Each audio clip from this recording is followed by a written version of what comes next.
Welcome to this morning's edition of the Biker Angle, episode 722. Those watching on Instagram TV, as you know, IGTV only allows 10 minutes of upload time right now, so you can watch the full show on our YouTube channel at InsaneThrottleBikerNews.com. First up, we will see why it's important to remember this, guys. What we used to do in the 80s and 90s is no longer possible in the modern age of technology, let me tell you. So, let's jump right into the news happenings today. This from the Dallas News. A local sharing app, one of those apps, I think it was 360, Life 360, that people download on their iPhones, led two people to the body of a 22-year-old woman who was stabbed to death in northwest Dallas. Brianna Williams was found dead in a parking lot on Zodiac Lane on May 28th, police said. The man suspected of killing her, 33-year-old Clyde Earl Taylor, was booked into the Dallas County Jail on Wednesday on a murder charge after his arrest in Sulphur Springs. Williams and another person were at the 10900 block of Henry Hines Boulevard, less than a mile from where she was later found dead around 3:30 in the morning, May 28th, when Taylor approached them on his motorcycle, according to the arrest warrant affidavit. Tyler and Williams talked before she got on his motorcycle, and they rode away together to the parking lot where she was found dead, the affidavit says. Around 5:20 that morning, Taylor stabbed Williams to death and fled the parking lot, leaving her body behind, police said in the affidavit. The person who was with Williams before she left on Taylor's motorcycle and another witness had been tracking Williams' location using Life 360, an app marketed to families for messaging, sharing locations, and even detecting car crashes. When the two people had been tracking Williams noticed she had been in the parking lot on Zodiac Lane for a long time, they went to the location where Williams was found dead and called 911. Williams' phone wasn't found at the scene and is still missing, police said in the affidavit. Police later released security video from the business, prompting a call from a third person who identified Taylor as the suspect and said he was part of the Midnight Riders Motorcycle Club. Photos the caller provided of Tyler matched the suspected description of the man pictured in the videos, police said. The person who had been with Williams before Taylor approached them on his motorcycle, picked Taylor's photo out of a lineup July 9th, and police issued his arrest warrant the same day. Taylor remained in the Dallas County Jail on Thursday in lieu of $10,000 bail. So, and this is nothing against the victim. This is off subject. This is going, to other things going on out there. And here's the thing that confuses me the most. Not just in regards to this story, but the many others Insane Throttle links to. It's 2018, damn near 2019. Technology has advanced so much, it won't be long before some device tells you to take a piss even before you know you need to. Point being is getting away with any type of illegal activity nowadays is next to near damn impossible. So why take the risk in the first place? A follower of Insane Throttle said it best. There's no motorcycles in prison. Prison isn't where it's at. But hey, to each their own. Just saying, Prayers go out to the family. It really does. That's sad news right there. So some better news right now. Gainesville Times. Hundreds of families showed up at the Soldiers of Truth Clubhouse to get free school supplies on Saturday, July 21st. More than the Biker Ministry and Dorcas Place, who partner with Soldiers of Truth, ever anticipated.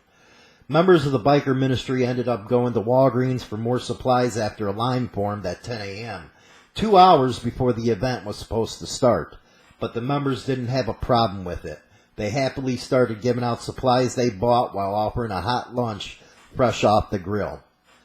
Quote, "We feel like that's what God told us to do," said Lisa Dishman, member of the Soldiers of the Truth. Quote, "We do it because we want to help folks and we don't expect anything in return." She said she enjoys helping the community and truly wants to be too, because she can't imagine children doing without. This is at least the 10th year the ministry has given out supplies. The line stretched to the street through most of the day as children waited. Each child received 5 pieces of clothing, a book bag, hygiene products like shampoo and soap, a bag of groceries, and a toy. Claremont resident Madeline Flattery was there with her sons ages 6 and 7. It was first time they had ever been to the free school supplies event, and Flattery said she was thankful for it. Quote, "It means a lot to me that the community can help out with supplies and clothes," Flattery said. Flattery said she doesn't have a job right now and it's taking care of her father who suffered from a stroke. You're in our prayers right there. So having the school supplies, clothes, and groceries provided was much appreciated. Dorcas Place is an organization that helps families in need by providing clothes and hygiene products. Nash is in charge and said Saturday's crowd was the biggest turnout she's seen. Quote, "I do this because I feel like there's a need," end quote, Nash said. She said she's been taking part in similar events for as long as she can remember. Nash said when she was in high school, she would take children's names off of the angel tree, a Christmas tree in the mall with names of children who needed gifts. Depending on how much money she had, she would buy presents for a couple of the kids. Growing up with her grandmother taught her everybody needs a little help sometimes. I can remember her getting help from a place like the Salvation Army during Christmas time, Nash said. So, I feel like, why not give back? Another mother at the event, Maria Martinez, was there with her 7 children, all under the age of 10. Her son Manny said his favorite part was the bag of hygiene items, which included a toothbrush. He's now excited to go to school. Quote, "It's a lot of sacrifice they do for a lot of people without them thinking about themselves."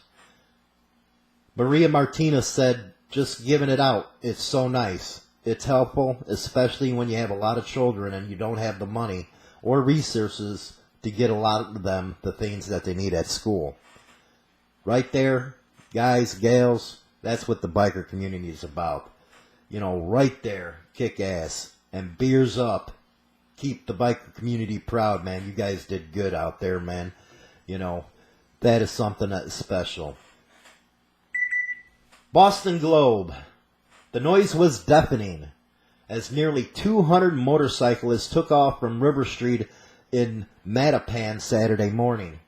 The Buffalo Soldiers Motorcycle Club, which organized the ride, had 2 goals: to raise money for emotionally and physically challenged children at a therapeutic child care program connected with the Boston Medical Center, and to honor Buddy Brown, a member of the club and a Boston firefighter who died in a motorcycle crash in May of 27.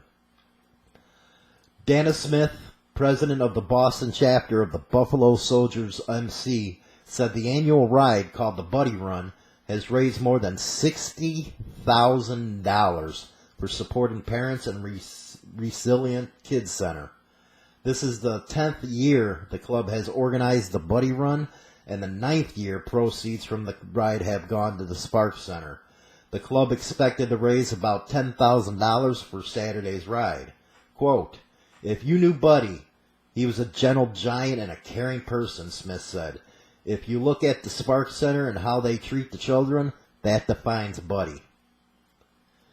The center is part of the Boston Medical Center's pediatric branch and serves infants to 5 years old, offering nutritional and psychological care, as well as education, according to Barbie Hughes, the center's operation director. Quote, "They raise thousands of dollars every year," said Hughes in a phone interview. "The Buffalo Soldiers have been devoted to the Spark Center."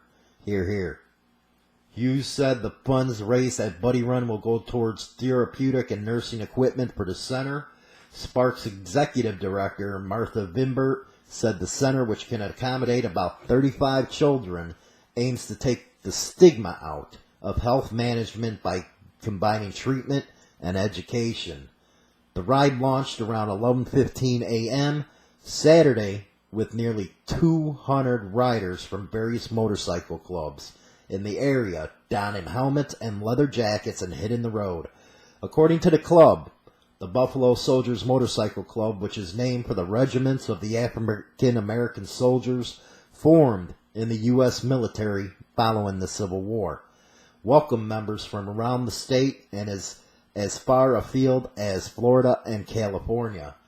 The riders, led by a police escort, traveled to Stoughton to visit Brown's gravesite, then went to the Sparks Center for a cookout. Smith, who rides a Harley-Davidson Road Glide and is known as TAC to club members, said the club's involvement with Sparks started in 2009 when the Buffalo Soldiers were looking for a hands-on experience in charity work. Quote, "We wanted to find someone to work with directly," Smith said. "Once you see the kids and the people who work there, it's a great place." Over the years, the Buffalo Soldiers and the staff and children have become almost like family, said Smith, whose daughter Raina now works at the center. Quote, "I felt like I was always at Sparks," said Raina Smith. "When I went to school, I wanted to give back. Whether it's the annual ride or holding an impromptu pizza party," Hughes said, "the help of the Buffalo Soldiers give the center it's invaluable. A lot of them are big guys. The kids light right up and climb all over them," Hughes said. "They really care about the children. Rock on." This is what the biker scene is all about. Buffalo Soldiers doing the scene proud right there. Way to go, guys. It's nice to finally be able to bring some good stuff on this show. I know usually it's all about the bad and stuff like that. But the biker scene, you know what? It's all about this right here. These kinds of stories. It's not about, all these shows that depict motorcycle clubs as drug running, gun toting, maniacs, psychopaths, and stuff like that. It's not. It really ain't. And I can speak, hopefully, for every biker out there that the kids mean the world to this whole scene, and they do whatever they can to provide for them and help them out. But that's the show today. If you haven't seen Insane Throttle's new website, HarleyLiberty.com, go check it out. We just redesigned it, making it a little more easier to navigate and, take care of some of those ads that were popping up people were telling us about. We didn't see them, but we redesigned it with a new template, so hopefully that takes care of it. If not, it's probably your phone or the service you're using, so you might want to look into that. If you want to drop the show $1 or $2, you can by using our Patreon account, by becoming a monthly subscriber, or our PayPal account at topfuelabd@gmail.com. I'll have the links in the description box. But really appreciate everybody joining us for the Daily Biker Angle. You know what? It's a hit, and we're getting nothing but good reviews on it, and we really appreciate everything you guys do. So with that, keep the rubber side down, crack that throttle, and go party hard.